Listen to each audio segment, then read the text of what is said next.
Video games are art. Of all of the different mediums that are considered art, video games are potentially the most recent. When compared to painting, sculpture, photography, and even TV, video games are still pretty much in their infancy. Most of the different mediums have had hundreds, if not thousands of years to cement themselves as art, while video games have only really been around for the last 50 years, and in that time have changed dramatically. As the freshest new entry into the arts, video games' place within it is often questioned, and there are a few good reasons as to why. But even if you don't think of video games as art yet, it would be incredibly short-sighted to not see their potential to become one of the most important art forms ever created. Anything that you can do in television and film, you can do within the confines of a video game. You can tell stories, craft experiences, create emotions, and imbue meaning. Pretty much everything that art aspires to be, video games can achieve. So what are the hurdles? What is getting in the way of video games being considered art? The first major hurdle is money. Video games require a lot of money to make, and because of that they need to make a lot of money back to become viable. This is a major limitation of the medium, and one that film and television struggle with as well. Arguably, the most purest forms of art can be made without monetary investment, and therefore have no limitations on what they can be, while video games are often limited by the need to make a return on their investment. They have to be commercially viable, therefore they need to appeal to the widest audience possible. This can limit an artist's ability to create. The rise of indie games created by small teams or even solo developers contradict this, as they can be made in the developer's spare time, without the limitations of a studio or the need to make money, or at least as much money as these bigger companies. This means that they can target more specific niches, tackle more risky topics, attempt something that doesn't have to be liked by everybody. Then there's also the technical limitations of the craft. Often those who are technically minded aren't always the most creative. Of course there are thousands of people that does not apply to, but someone whose brain is fine-tuned to just the creative half isn't going to be able to get past the technical barrier needed to create a game in the first place, limiting the kind of games that are created. If we could forget for a minute that James Lasseter is a little bit of a sex pest, we could talk about how he changed Pixar. Unaware of the technical limitations of the medium, James came into Pixar and would ask for things that more technically proficient members of the team did not believe they could actually do. After initially saying no to James's ideas due to their understanding of the limitations at the time, they'd eventually start thinking about how they could create the impossible suggestions that James had put forward. This led to the medium of computer animation advancing. He also provided a deep understanding of traditional animation and storytelling. While the Pixar team had spent their time understanding code, James had spent his time learning storytelling and being a bit of a sex pest. Sex pests aside, the technical understanding of how to create a game can limit the amount of creatives working in the field. Of course, there are plenty of artists working in the industry who can't write a line of code, but the pipeline from idea to the final product is definitely not as simple as picking up a paintbrush or typewriter. To find yourself in the industry as someone who is only a creative with no technical know-how would be very difficult.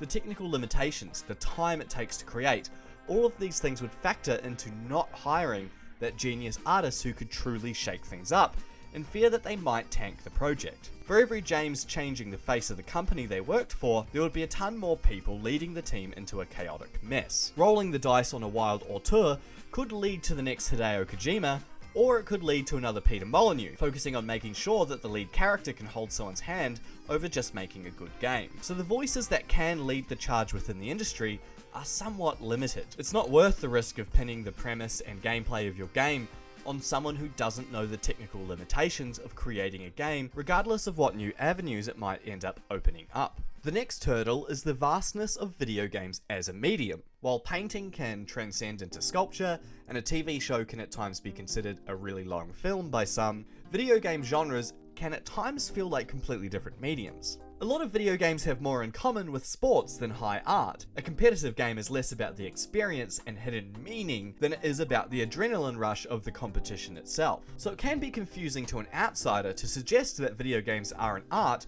when something like Fortnite or Call of Duty closer resembles a sport than they do the Mona Lisa. So what video games are considered art? It seems a bit like our judgment on that, at least at the moment, is in which video games most resemble art forms that already exist, which might not be a good thing. Cinematic video games are often heralded as examples of video games as art. Games like The Last of Us that tell a structured story that would feel at home as a TV series. But is art about aping other mediums? Or is it more about creating the work that best fits the medium that you're working in?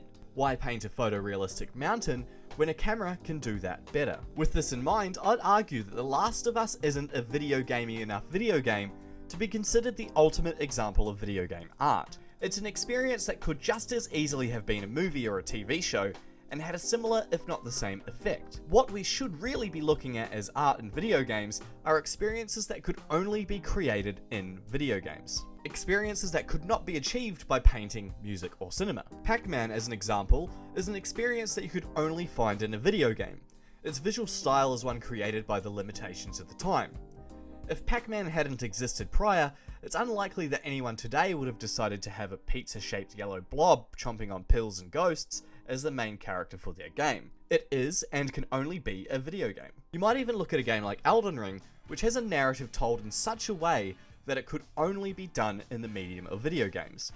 It's a gamey-ass video game, and its experience could not be replicated in any other medium. Then we have interactive narratives, but even that is a form of storytelling that could be done on a Dungeons & Dragons table, or in a special edition's Goosebumps book.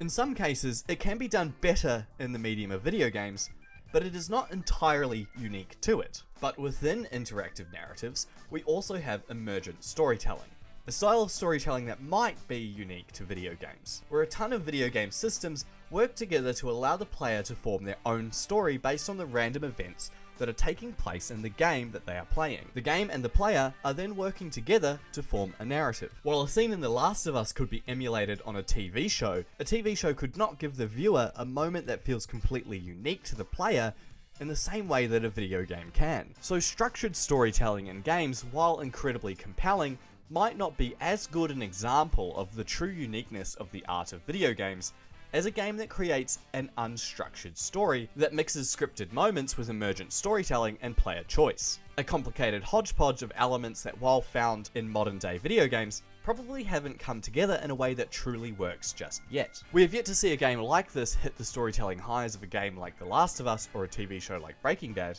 but the potential for it to do so is definitely there. There is a lot of unexplored ground in how stories can be told within video games, and a ton of potential to go with it. I'm not against more structured narrative-driven games that craft a cinematic experience.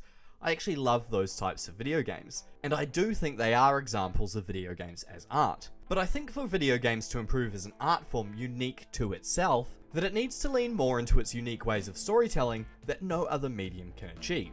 Ultimately, the experience of a video game can be a vastly different one to that of any other medium that has come before it. Video games are in their infancy. They haven't been around long enough to be perfected just yet. They have so much potential to be a range of different things and to branch off in so many different directions that to think that a video game could not be art or are not art already is kind of absurd and is an incredibly limited way of thinking. Then there's meaning. Art doesn't necessarily need meaning to be considered art. It could just be about the feeling, the experience of engaging with it.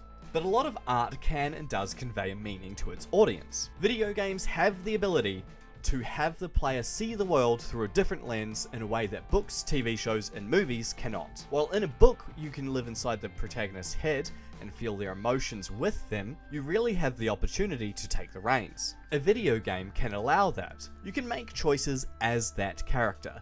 You can feel what their mundane life is like by actually engaging in it as them. You can make complicated decisions as them based off what you think would make the most sense for them. The ability that video games have to put you in another person's shoes and to see the world from their perspective is unprecedented.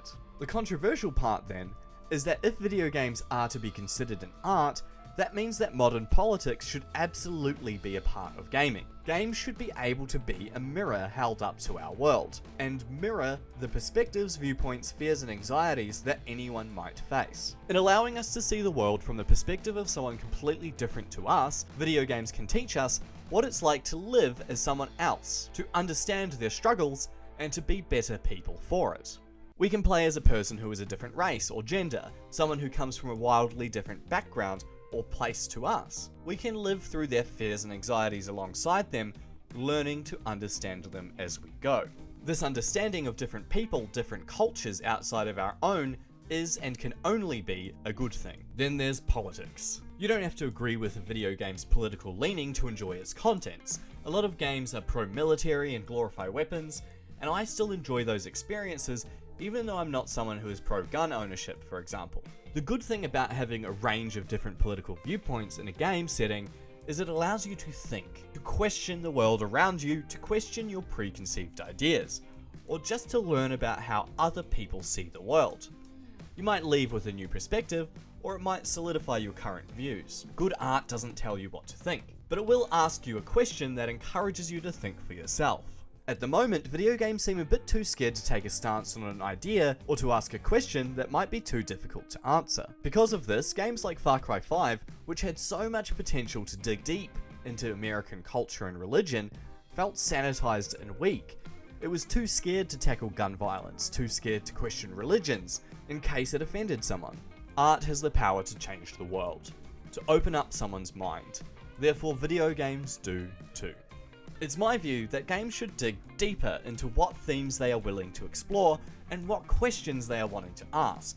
And to be considered as an art, they kind of need to. If you think politics have no place in video games, then you are at the same time saying that video games have no place in art. And to me, that seems incredibly limiting. If we want this medium to be more than just escapism, or to be treated as more than a glorified toy, then we need to embrace games that are willing to question the world that we live in a more tangible and meaningful way. If you're someone who already has a stance against movies and TV shows suddenly getting political, I might politely encourage you to relook at some of the films and TV that you already enjoy and ask yourself, what is it that film is trying to say? When an artist has something that they are desperate to say with their work, then that passion translates into the artist creating better work. The piece becomes more important to them. Whether you agree with the statement that they are trying to say or not, the more important the work is to the artist, the more blood, sweat and tears they'll put into it, and the better the work will be for it. When we are presented with a diverse range of characters to play as, the types of stories and perspectives we can experience opens up.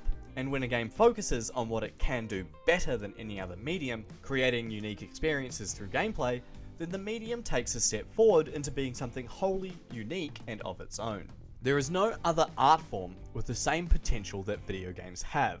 Whether it has earned its status as art yet or not, it would be ridiculous to think that it never will or never could be art, when video games can do so much that no other medium can.